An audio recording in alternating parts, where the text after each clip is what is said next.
everyone, Alex Terrace back. I am a health product researcher and advisor to practitioners, clinics, and everyday people at home.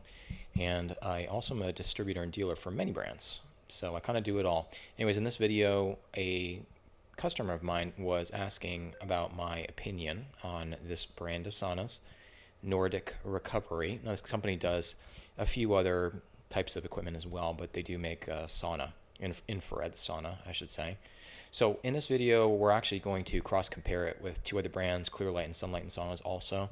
And it's going to be educational on exactly the history of these types of heaters that are used, for example, in this Nordic Recovery.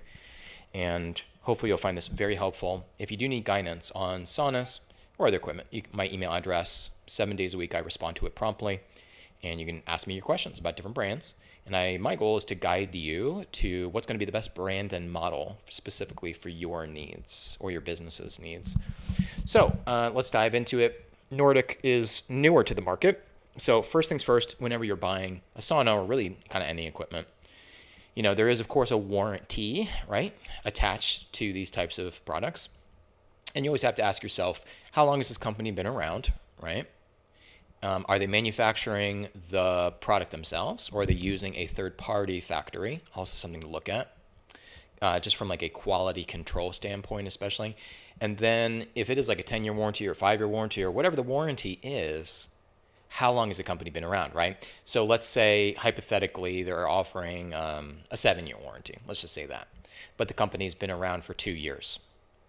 Now, you don't know, like in the sauna industry, historically, in the span of anywhere from 5 to 7 or 8 years, a very large percentage of sauna companies go out of business. A very large percentage. And in the last 10, 15 years, I mean, it could have been as high as 70%. So a lot of these companies come and go. So if you're going to spend a bunch of money, just realize how solid is the company that's backing this warranty. So that's one thing you may want to consider in terms of like Nordic, how long the company's been around making saunas.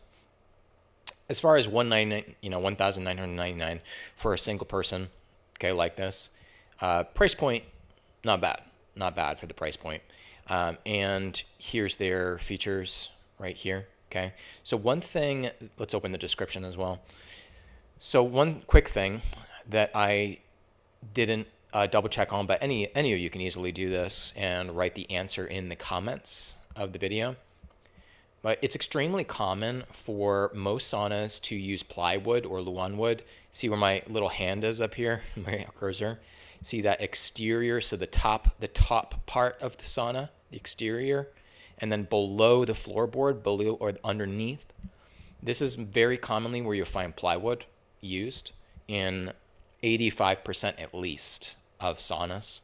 So a very big majority. So even if they say crafted from Canadian hemlock, okay, and they use pretty good grade of hemlock in this sauna, even if they use hemlock, you always have to ask, are you using plywood in the exterior ceiling and also in the underneath the floor? Pardon the interruption there. If you noticed, I also flipped over here to the 2-person size, just because it's 2-person with saunas are the most popular.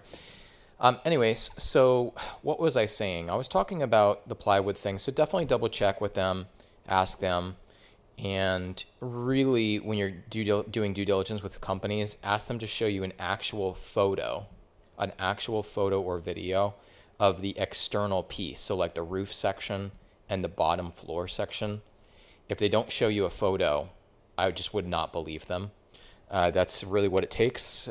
I know it's kind of sad. Some companies, if you really grill the sales rep, they will tell you. But other than that, they have to. I would still validate it with a photo or a video. And sometimes you'll find like an affiliate or somebody making a video out there, and you get to see the part. You know what I mean, as they construct the sauna. So sometimes you can run across that. So let's dive more into this sauna. And you'll notice that they use 2 different types of heaters in here. So let's critique the heaters, the infrared portion, because that's one of the most important aspects of an infrared sauna, obviously. So one thing that we note here is that they are using these high watt tungsten type of filament heaters or quartz tube type of heaters they're similar. They get to a much higher heat, and there's a few companies that use these on the market. And let's just jump in real quick to a little bit of history, okay? Because this will help you clarify, just kind of where this began, and it will also help you get less confused about the term full spectrum. You see how they say this here, full spectrum infrared heat, okay? Warms muscles faster and more deeply while easier to breathe. Okay, it is very confusing. So let's discover where all this began. Began with Clearlight. Okay, this is the Clearlight Sanctuary model. See these little towers right here on the glass doors? So those are the same types of heaters, okay, that you'll see a few other companies also use. Many times, though, most companies will put them on the front glass doors or somewhere in the front of the sauna. That's most common place for them, of the few brands that do it for that type of emitter or heater, okay? They were the first to do it. Why did they do it? They did it because they wanted to come out with something competitive, like a new model. So again, in other words, Clearlight started with the Premier series and what's their other one called? The Premier and I should probably know because my partner sells these. Anyways, got the Premier. But anyways, this was their answer to Sunlighten's Mpulse sauna, okay? So the Mpulse was the first, quote, full spectrum sauna on the market. It made its showcase on the Dr. Oz show in 2011, okay? And calling this a full spectrum is a little more justified in this particular brand. They were the first to do it. And by the way, I do sell this one as well. I sell many different brands of sauna. I offer the most competitive pricing, by the way, on Sunlighten for several reasons. But anyway, so in here, they used an LED array. We have an LED array, okay? So that's non-thermal light of red wavelength and near infrared. And that is designed to specification according to the photobiomodulation studies, of which there's 6,000 plus clinical studies. That's inside this. And then there's two different types of emitters they patent and manufacture themselves. Two different kinds of emitters. One for the mid-range, separately controlled, and one for more of the far longer wave, separately controlled. Okay, so I just want to clarify. So it's a little bit of a fuller spectrum sauna. They're able to hit more peak wavelengths in this one. So that's why they called it a full spectrum sauna, okay? Then Clearlight, after years of them crushing it, selling, this Mpulse sauna, okay? Then Clearlight was like, okay, we need to catch up a little bit. So let's come out with our own sauna. And so they came out with this. They still kept their carbon emitters on the walls, and there's really nothing special to carbon emitters per se, okay? Despite what they claim. And so they kept the carbon emitters on the wall, and then they added in these higher wattage type of heaters, okay, which are a little bit closer, more in the direction of convection heaters. So like if you get a space heater and you see those like quartz filaments, like the long rod that lights up and you can kind of see it light up a little bit, that's a little bit actually more like this because of the range of mid to more near that they're putting out. They actually becomes more radiant, more thermal, and it's more similar to a convection type of room space heater, but that's besides the point. Where it got confusing is that when they put these guys in on the glass doors, they referred to those as full spectrum heaters. See that right there, right in their content? I know the font's very small. Let's make it a little bit bigger. Full spectrum heating system. They were the first, Sunlight and Mpulse obviously was the first to talk about a full spectrum sauna, which was a very unique design. When they added these in, they referred to those heaters again as full spectrum heaters. Then it was several years after that, many years, before another competitor installed these, usually at a smaller size, and then another competitor, and then another competitor, and that's kind of was spaced out over years. Where they started to have some competition for the Sanctuary 2, or just the Sanctuary, I should say. This is just a two-person. They have larger size. So that's kind of the history. But to call these, why it's confusing is, should these heaters, these high-watt heaters, be referred to as full-spectrum heaters? Why did Clearlight call them full-spectrum heaters? They honestly, truly just called them that because they were trying to compete for the same keywords, the same phrasing, that Sunlighten was crushing it on with online marketing, online and offline, by referring to the Mpulse as a full spectrum sauna. So think about marketing, just marketing 101. So if you refer and you say, hey, we also have, right, a sauna that's full spectrum, okay, and we use those same terms, consumers are going to be confused, or they're just going to think it's the same. It's just basically trying to compete, come up with a model that's competitive sales-wise. Their sales reps could talk about if another prospect or customer is talking or looking at an Mpulse from Sunlighten. So it was really a marketing move calling these heaters full spectrum heaters. Why is it a marketing move?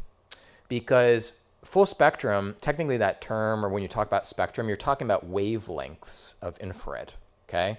What is the wavelength? That wavelength can be measured a variety of ways. In the sauna industry, the width of the wavelength is usually measured in microns. I don't know if you've seen that.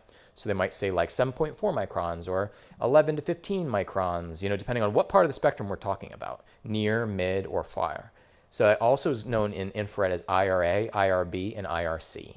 Okay, IRA being near, IRB being mid, and IRC being long wave far. Okay, and they usually talk about it in terms of microns. Again, that's the way you measure the wavelengths.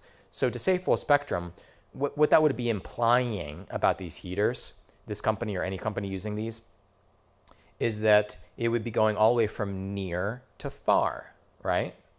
But there's a lot of different wavelengths. So let's jump into this now more deeply, okay? So let me zoom in here a little bit more. This is all coming somewhere, by the way, and we're going to continue to critique these various saunas that I've pulled up on here on screen, okay? So it'll be very helpful to you for figuring out what you should actually invest in.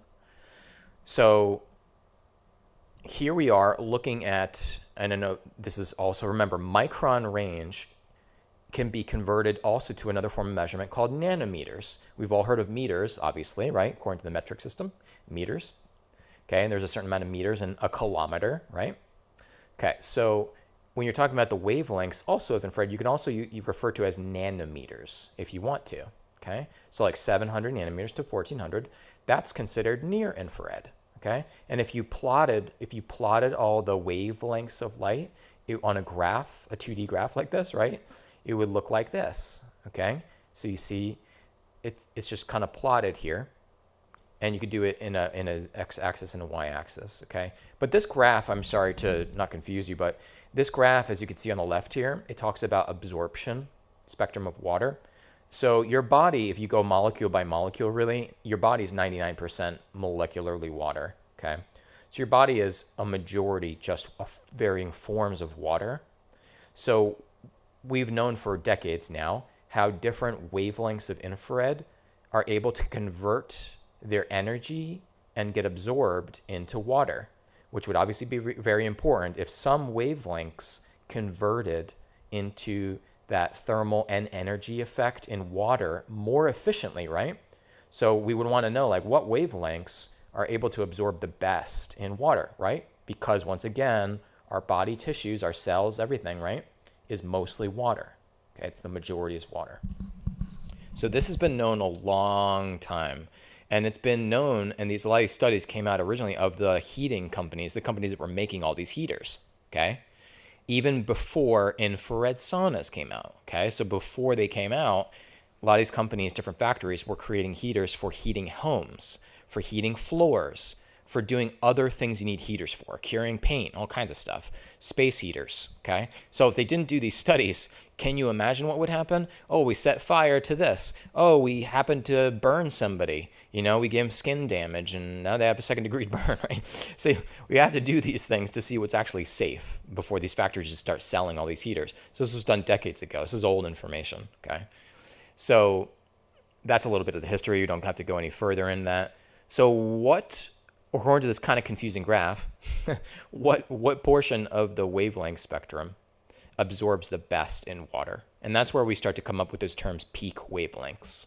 So there's certain like peaks. You see the peak here? So there's certain like areas in the spectrum that absorb really well. They absorb very efficiently, okay?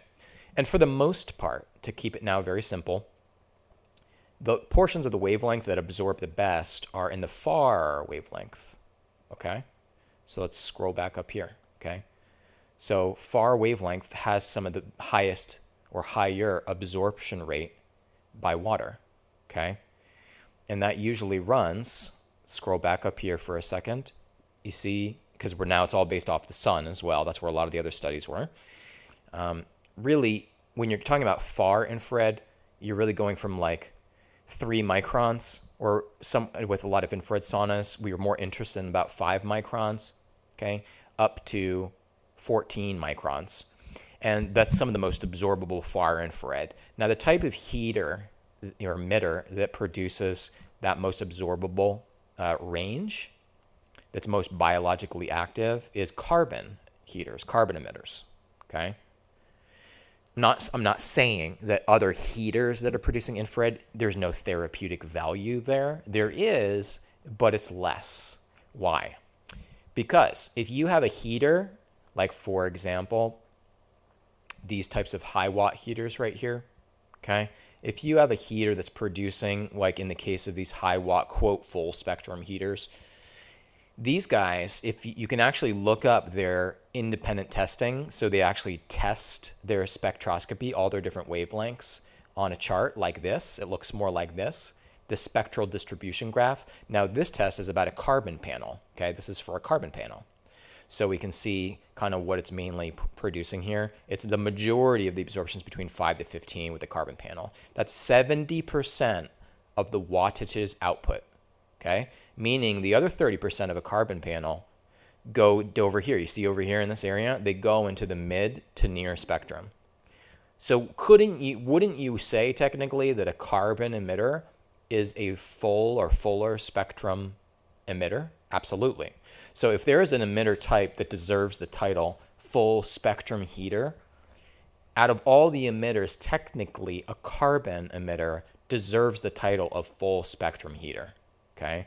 And because we know that biologically we absorb this range the best, and a carbon heater has the majority of its power output in that range of infrared that's the most absorbable, you could say that a carbon heater is the most therapeutically valid or the most therapeutically useful fuller spectrum panel or heater, okay, based off independent testing, okay, which was done a long time ago, okay.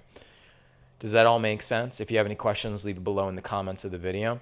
So if we now plot on a graph, I probably should have pulled up the graph, but for these types of what are coined full spectrum heaters, these high watt heaters that a few brands have, if you plot those on the spectral distribution graph, you'll see the majority of its power output is actually more in the near to mid spectrum, okay? So instead of the curve being more in the far, more of the curve is in the near and mid, okay?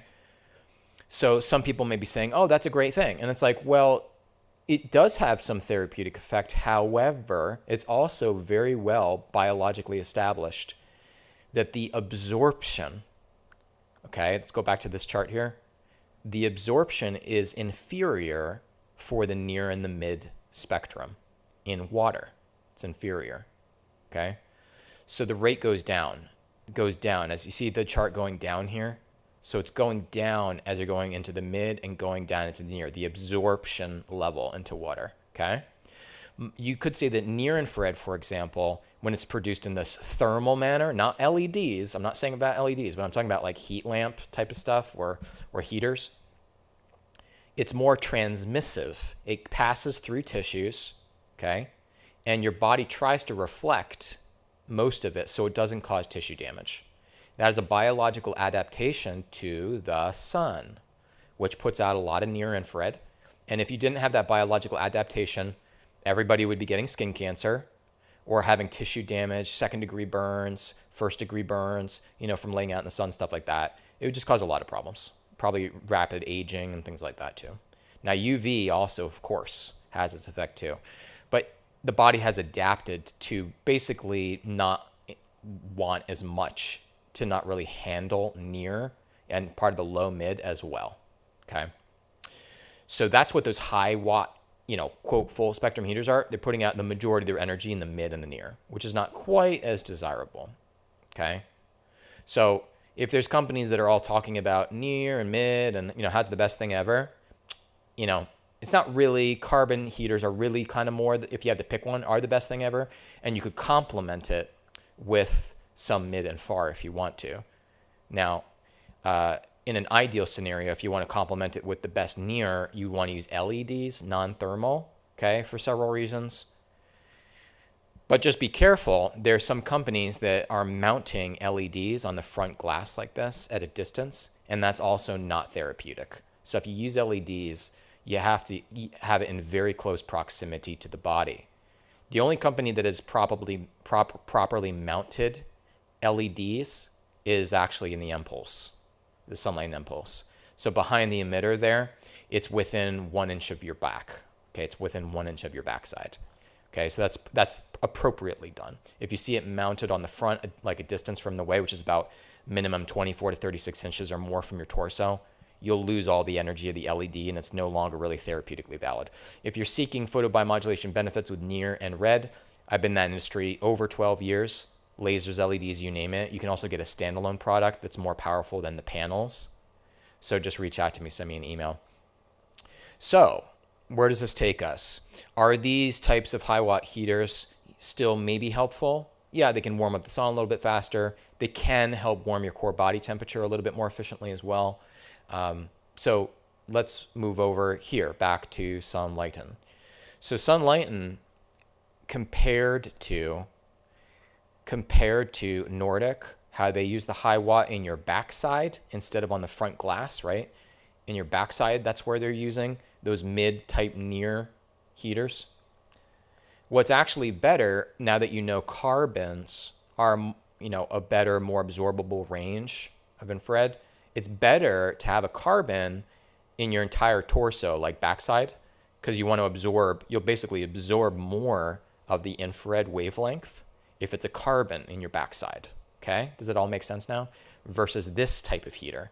This type of heater can complement a sauna, absolutely, if you want to, but I would put this type of heater on the front, okay, or wherever. Okay, that's fine too. If you want to put them on the back of the calf or the floor, whatever, that's fine. But usually better to put them in the front, angled at you, angled at the bench, because otherwise, you see these big glass doors. Do you see any infrared that's angled, that's coming from the glass door? No, it's a glass door. Okay, there's obviously no infrared heaters here on the front, right? So you have no direct infrared angled back at you. Instead, in the sauna, they put the carbon emitters here on the sidewalls. But your body, think about the surface area of the side of your body. It's very small, right? Compared to the front of your body or the back of your body, right? Your main torso. So your front and your back are really the best place to get the maximum amount of infrared rays absorbing, okay? So I wouldn't stick carbons on the side, I'd stick them on the back. That's really where you want to put them. Now, most carbon saunas on the market, that's where they put them, of course. They put them on the back side, your back and the sides and things like that, right? If you want to see what's a better version, a superior design than a Clearlight Sanctuary or this Nordic, okay, in terms of using those types of high watt heaters, one of the models from Sunlighten called the Amplify. Let's scroll down here. As you can see, there's carbon emitters on the back wall and the side, okay? So you get those. You also get them underneath on the floor. Where is my photo? Where is my photo? There it is. Okay, now imagine you're sitting inside the Amplify for a second. That's what this photo is right here. That's the glass door. Now, do you see these huge high watt tower heaters on the right and the left side? Do you see how they're actually mounted on the floor and how they're angled? Do you see how it's angled at the bench, both of them? This is the absolute best design, the best way to use these types of heaters, okay? It's the best way to use them. So they currently, this model of Amplify are using these high watt heaters, or if we want to call them full spectrum, right? According to, Clearlight, who coined the term for these types of heaters, even though they're more near and mid. This is the best way you could use it, okay? Because otherwise, you'd just be left with a glass door, right? Okay, with no infrared coming at you. So the other thing, though, is just because you have these high watt heaters, does that mean that you're using them at their full potential? You have to provide enough of a power supply, a good power system, and enough wattage to your sauna, okay? If you're going to use these types of high watt heaters and get some of the benefits of heating your sauna up faster or hotter, This sauna can get to like around 155 degrees, which is hotter than the average infrared sauna temperature of 140 degrees that most saunas get. So in the case of like a Clearlight sanctuary, for example, they're using these higher watt heaters, right? But their actual indoor temperature that this gets to is 140 degrees, 140, okay? So, that is one advantage of using these heaters, is if you feed them enough power and they're big enough, they can help to warm your cabin temp hotter. Not everybody wants or needs an infrared sauna to a hotter temperature by any means, but sometimes some people want to warm the sauna faster, more efficiently. So you have to supply enough power, okay, to them. So same thing with this, okay? This also doesn't get to the same max indoor temperature as the Sunlighten Amplify does using these towers. So this company is running enough high power to these to get the cabin temp if you want. It's up to you if you want to select it this high, but it can get it to 155 degrees. You might be able to get a little hotter if you run it for a long time in a warm environment, like if the room outside is a little bit warmer, you might be able to squeeze it out and get a little higher than that too. So I just want to point out also, to kind of get the full benefits of a type of heater like this, they need to be big enough and you need to supply enough wattage to them. Okay, otherwise you're kind of wasting a little bit of their potential. You also ideally don't want to mount them on the front glass door, just angled straight, because otherwise you'd want to ideally sit in the corner of the sauna, right? If it's angled straight in front of you. This one is angled at the bench, which means if you kind of sit in the bench in the center, or even a little bit to the left, a little bit to the right, you'll get more of these types of near and mid on your body based on this design. I believe they have a patent, this company, Sunlighten, on mounting it on the floor like this at an angle. So that's why no other companies are doing it. It's also more costly to do it. So Sunlighten doesn't really cut any corners. That is one big difference, that is for sure. You can always email me again for the best price on this brand.